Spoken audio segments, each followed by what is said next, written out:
የቀይ ባህር ጉዳይ ለኢትዮጵያ የህልውና ጉዳይ ነው።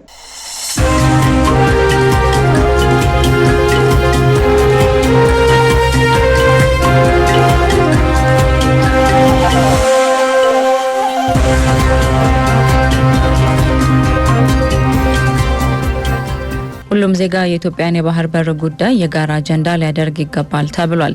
የባህር በር የማግኘትን ጉዳይ የብሔራዊ ጥቅም አንዱ አካል አድርጋ እየሰራችበት የምትገኘው ኢትዮጵያ ከቀጣናው ሀገራት ጋር ትብብር በመፍጠር ተጠቃሚነቷን ለማረጋገጥ ጥረት እያደረገች ነው ሲሉ የጠቅላይ ሚኒስትሩ የብሔራዊ ደህንነት አማካሪ ሚኒስትር ዴኤታ ቀንአ ያደታ ተናግረዋል። በጂኦግራፊያዊ አቀማመጣችን በህዝብ ብዛታችንና በታሪካችን የባህር በር ማግኘት ይገባናል ያሉት አማካሪው ሁሉም ኢትዮጵያዊ ያለምንም ክፍፍልና ልዩነት በመተባበር የተጀመረውን የባህር በር አጀንዳ ወደፊት ማስኬድ አለበት ብለዋል።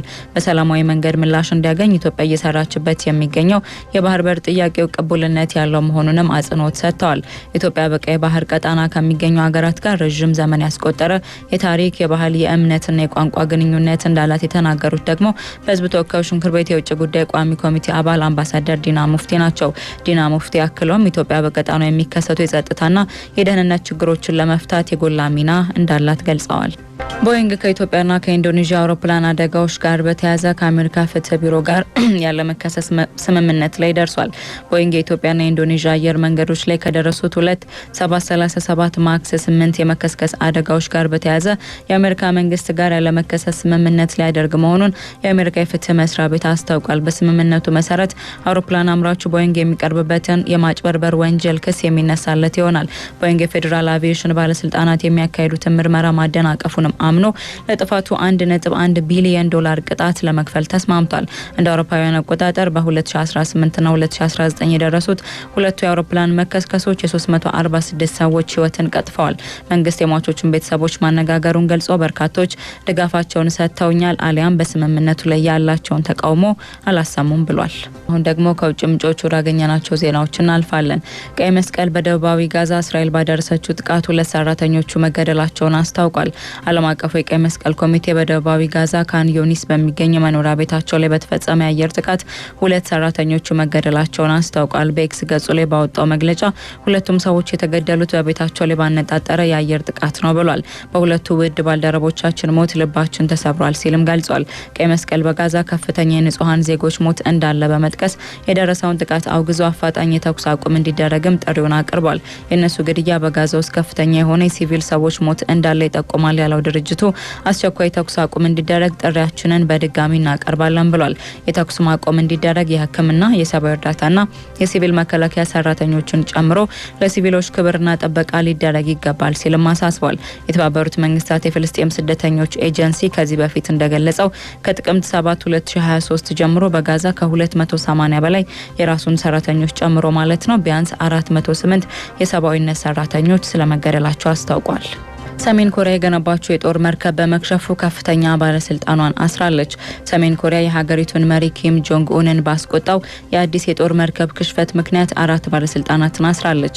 በሀገሪቱ መንግስት የሚተዳደረው KCNA ዜና ወኪል የሰራተኞች ፓርቲ የጦር መሳሪያ ክፍል ምክትል ዳይሬክተር ሪ ሃዮንግሰን ባለፈው ሳምንት ለተከሰተው ከፍተኛ አደጋ በአብዛኛው ተጠያቂ ናቸው ሲል ሰኞ ዕለት ዘግቧል። 5000 ቶን የሚሸከመው የጦር መርከብ በመገልበጡ የተነሳ ውሃ ላይ የሚያርፈው ዋነኛው የመርከቡ ክፍል ተጎድቷል። ኪም ጆንግ ኡን ይህንን ክስተት የሀገሪቱን ክብርና ኩራት በእጅጉ የጎዳ የወንጀል ድርጊት ሲሉ ገልጸውታል። መርከቡ በባለሙያዎች ቡድን ጥገና እየተደረገለት እንደሆነም የዜና ወኪሉ ዘግቧል። የፓርቲው ማዕከላዊ ወታደራዊ ኮሚሽን አባል የሆኑት ሪ ሃዮንግሰን በዚህ ክስተት ምክንያት እስካሁን ከታሰሩ ሰዎች መካከል ከፍተኛ ስልጣን ያላቸው መሆናቸውን ቢቢሲ አስነብቧል። አሁን የዕለቱን የዓለም ጉዳይ በትንታኔ የምንሰማበት ሰዓት ላይ እንገኛለን። መረጃዎቹንም ሊያጋራን ባልደረባችን ልዑል ወልዴ እዚህ ስቱዲዮ አለ። እንዴት አደርክ ልዑል? እግዚአብሔር ይመስገን። እስከዳር እንዴት አደርሽ? እግዚአብሔር ይመስገን። እንግዲህ ዛሬ የምናነሳው ጉዳይ በተለያዩ የአውሮፓ ሀገራቱን በኋላ ላይ አንተ በስፋት ተገልጻቸዋለሁ ብዬ ነው። ፍልስጤምን በመደገፍ እስራኤልን ደግሞ በመቃወም የተለያዩ ሰላማዊ ሰልፎች እየተደረጉ ይገኛል። በተለይ ደግሞ ተቃውሞ የራሳቸው ሀገር መንግስት ላይ ትኩረት ያደረገ ነው። የሀገራቸው መንግስት ለምንድነው ተጨባጭ የሆነ እርምጃ ወስዶ የንጹሃንን ሞት መታደግ ያልቻለው በሚል የተለያዩ ተቃውሞ ሰልፎች የተደረጉ መሆናቸውን ሰምተናል። እዛ ጉዳይ ላይ እንግዲህ ሰፋ ያለ መረጃ ሰፋ ያለ ትንታኔ ይዘሃል፣ መቀጠል ይችላል። መልካም እስከደር ወደዛ ከመግባታችን በፊት ግን ምናልባት አንድ ድምጽ ሰምተን ብንመለስ we're just a few miles from the crossing point into Gaza. All these protesters wanted to go down right to Kerem Shalom, which is where just a little bit of aid is going in. But these people, unlike those who've been there in the last few days trying to stop the aid, they say there should be more aid. They say that the war should stop. We are here today, Israelis and Palestinians alike, standing at the border of Gaza because we cannot take this anymore. We need to do everything within our power to make sure that this does not go on even one more day. We are refusing genocide, also Jewish people in Israel. We are standing beside Palestinians. They are going through the worst period in their history, including እንግዲህ እስከዳር አሁን የሰማነው ኢንድ ዘ ጄኖሳይድ ነው የሚለው የዘር ማጥፋት አሁን ይቆም የሚለው መሪ ቃል በትላንትናው ዕለት የስዊድን የፈረንሳይ እንዲሁም ደግሞ የጀርመን ዜጎች የተቃውሞ መልእክት ነው። ወደ ጋዛ እንዳይገባ የታገደው የሰብአዊ እርዳታና ገደላ ይቆም ሲሉ በሺዎች የሚቆጠሩ የፈረንሳይ የካናዳና እንዲሁም ደግሞ የጀርመን ዜጎች እየተቃወሙ ይገኛሉ። በስዊድን ዋና ከተማ ስቶክሆልም እና በፈረንሳይ ዋና ከተማ ፓሪስ እንዲሁም ደግሞ በጀርመኑ በርሊን የሚኖሩ ዜጎች መንግስታቸው እስራኤል በጋዛ በሚኖሩ ፍልስጤማውያን ላይ እያደረሰ ያለውን የዘር ማጥፋት ዝም ብሎ በመመልከቱ እንዲሁም ደግሞ ዓለም አቀፉ ማህበረሰብ ጣልቃ እንዲገባና በቴል አቪቭ ላይ ማዕቀብ እንዲጥሉ ሲሉ የተቃውሞ ሰልፍ አድርገዋል። አሁንም ደግሞ ቀጥለው ሌሎችንም ደግሞ እየነቀነቁ ይገኛሉ። በስቶክሆልም ኦዴን ፕላን በተሰኘው አደባባይ በመቶዎች የሚቆጠሩ ከተለያዩ የመንግስትና የሲቪል ተቋማት የተውጣጡ ሰዎች መንግስታቸው እስራኤል ያካሄደችው ባለው ጦርነት ላይ ወጥ የሆነ አቋም እንዲያሳይ እንፈልጋለንም ነው ያሉት። ለተቃውሞ አደባባይ የወጡት ስዊድናውያኑ የውጭ ጉዳይ ሚኒስትሩ ጋርም በመሄድ ለፍልስጤማውያን ነጻነት ይገባል፣ ለእስራኤሉ መሪ ኔታንያሁ እቅድ ደግሞ አይ ማለት ይገባል በማለትም ደግሞ ሲያዜሙም ነው የተደመጡት። አናዶሉ በተቃውሞ ሰልፉ ላይ አግኝቶ ያነጋገራቸው ላረንስ ኦሆላ የተባለው የስዊድን አክቲቪስት የስዊድን መንግስት ሁኔታውን አይቶ ከማውገዝ ይልቅ ዝምታን መምረጡ ተቀባይነት የሌለው ጉዳይ ነው ያሉት። አክቲቪስቱ አክለውም ቴል አቪቭ ከ50,000 በላይ ንጹሃንን 15,000 ህፃናትን ጨምሮ ገድላለች እና አሁንም ደግሞ ከማቆም ይልቅ የዘር ማጥፋትን እንዲሁም ጋዛን የመቆጣጠር ወንጀል እስራኤል እየፈጸመች ትገኛለች ያሉም ሲሆን መንግስታቸው በዚህ ረገድ ወጥ የሆነ አቋም መውሰድ አለበት በማለትም እንግዲህ አጽንኦት ሰጥተው ተናግረዋል። በፓሪስም ደግሞ በተመሳሳይ ፍልስጤማውያንን ደግፈው በቦረስ አደባባይ የተሰበሰቡ ተቃዋሚዎች በእስራኤል ላይ ማዕቀቦች እንዲጣሉና ያለ ገደብ የሰብአዊ እርዳታ ወደ ሰርጡ እንዲገቡ ሲሉም ነው የጠየቁት። በተጨማሪም ደግሞ ሰልፈኞቹ እስራኤል ገዳይ ናት፣ ማክሮንም ተባባሪ ነው እና ጋዛ ላይ የዘር ማጥፋት ወንጀል አለ፣ ለዚህ ደግሞ ዝም አንልም የሚሉ መፈክሮችንም በማሰማት አስከፊውንም የምግብ እጥረትንም ደግሞ በጋዛ ሰርጥ ውስጥ ያለውን አጉልተው አሳይተዋል።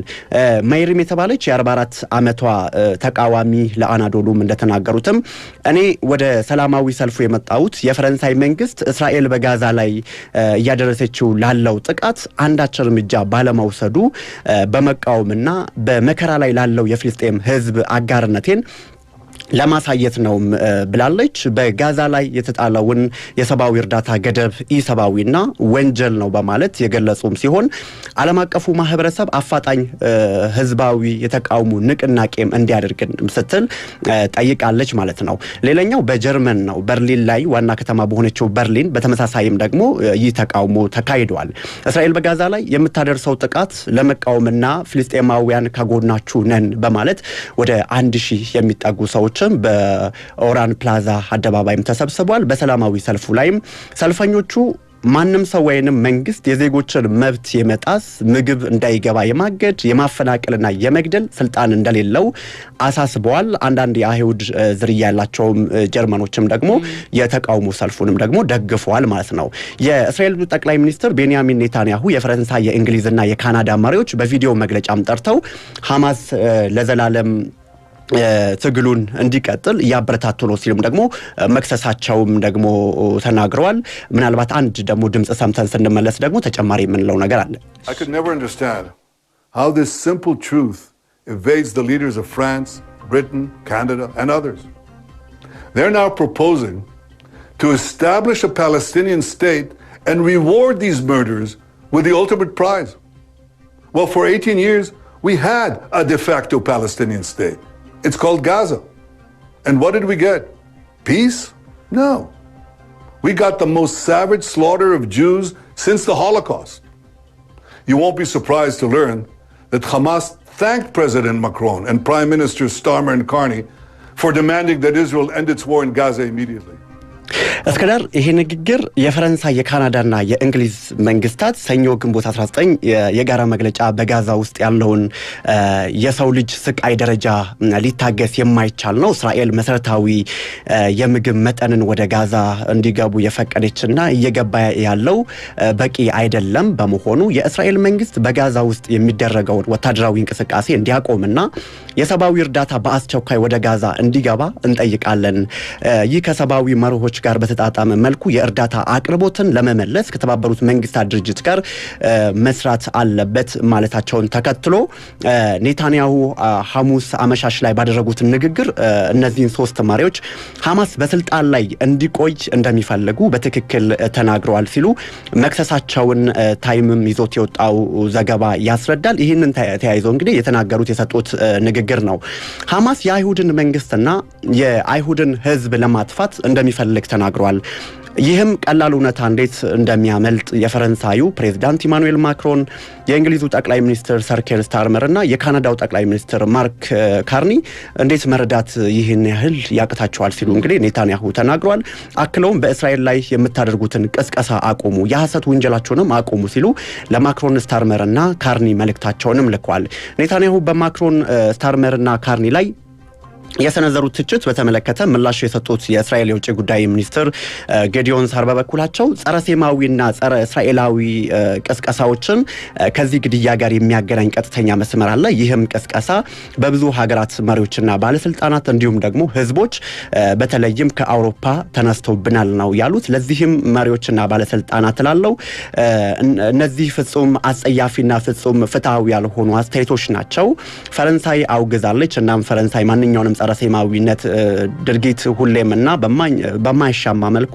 ማውገዟን ተቀጥላለችም ነው ያሉት በሌላም በኩል ሐማስ ደግሞ ሶስቱን ሀገራት እስራኤል በጋዛ ላይ የምታደርገውን ጦርነትን በአስቸኳይ እንድታቆም ስለጠየቁ ሐማስ ምስጋና ማቅረቡንም ደግሞ አልጀዚራ የዜና ወኪል ዘግቧል ይህ በእንዲህም እንዳለ ደግሞ የዩናይትድ ኪንግደም የጦር ኃይሎች ሚኒስትር ሉክ ፓላርድ ለቢቢሲ ራዲዮ 4 እንደተናገሩትም እስራኤላውያን በዓለም አቀፍ የሰብአዊ ህግጋት ውስጥ እስከተፈጸሙ ድረስ ራሷን የመታደግ ሙሉ መብት አላት እና ምን ደግፋለን በተጨማሪም ደግሞ በጋዛ ውስጥ በእውነት ለሚሰቃዩ ሰዎች እርዳታ ሲደረግ ማየትም ደግሞ እንዳለብን በጣም ግልጽ ነው የሚል አንድ መልእክት አስተላልፈዋል የጋዛ ሲቪል መከላከያ የ4 አመቱን መሐመድ ሙስጣፋ ያሲን በተመጣጣነ ምግብ እጥረት ምክንያት ደግሞ መሞቱንና የእስራኤል በጋዛ ላይ ጣለችውን የረሃብ ፖሊሲ ቀጥለዋልም ሲሉ እንግዲህ ተናግረዋል የሲቪል መከላከያ ቃል አቀባዩ መሐመድ ባሳል በሰጡት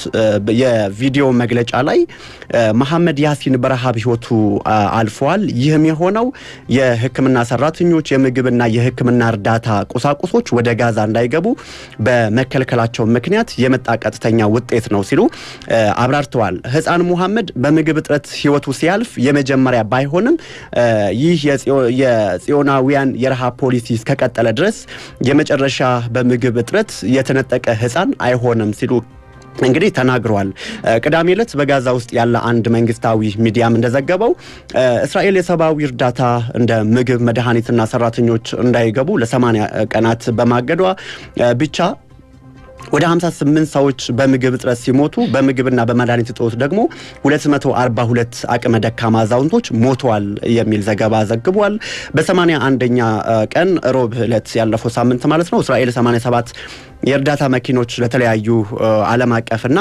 የሀገር ውስጥ ድርጅቶች ለመጀመሪያ ጊዜ እርዳታ እንዲገባ መፍቀዷንም የመገናኛ ብዙሃን ጽፈት ቤቱ የገለጸም ሲሆን የጋዛ ሰርጥ አሁን ላይ በቀን ቢያንስ 500 ያህል ምግብ ውሃ መድኃኒትና ልብስ የጫኑ የጭነት መኪናዎችን እንደሚያስፈልግ ገልጧል ነገር ግን አሁን ላይ የገቡ ያሉት 87 ያህል ነውና በቂ አይደለም የሚል መልእክት አስተላልፈዋል እንግዲህ መረጃዎቹ እንደሚያሳዩት እስከዳር የእስራኤል ጦር ዓለም ዓለም አቀፍ የተኩስ አቁም ጥሪን ውድቅ በማድረግ ከጥቅምት 2023 ጀምሮ በጋዛ ላይ ያደረሰውን አሰቃቂ ጥቃት ተከትሎ ከ53900 የሚበልጡ ፍልስጤማውያንን ገድለዋል። አብዛኞቹም ደግሞ ሴቶችና ህፃናትም ናቸው ነው የተባለው።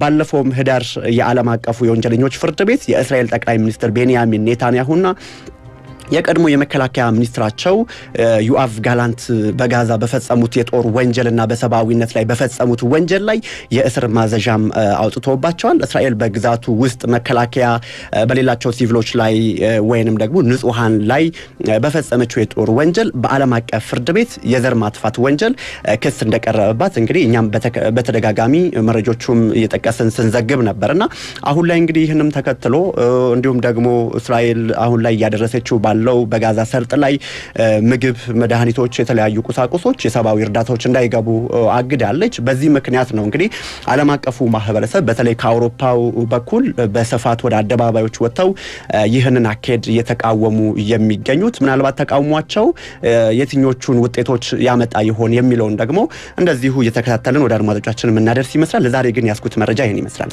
አመሰግናለሁ። እኔም አመሰግናለሁ።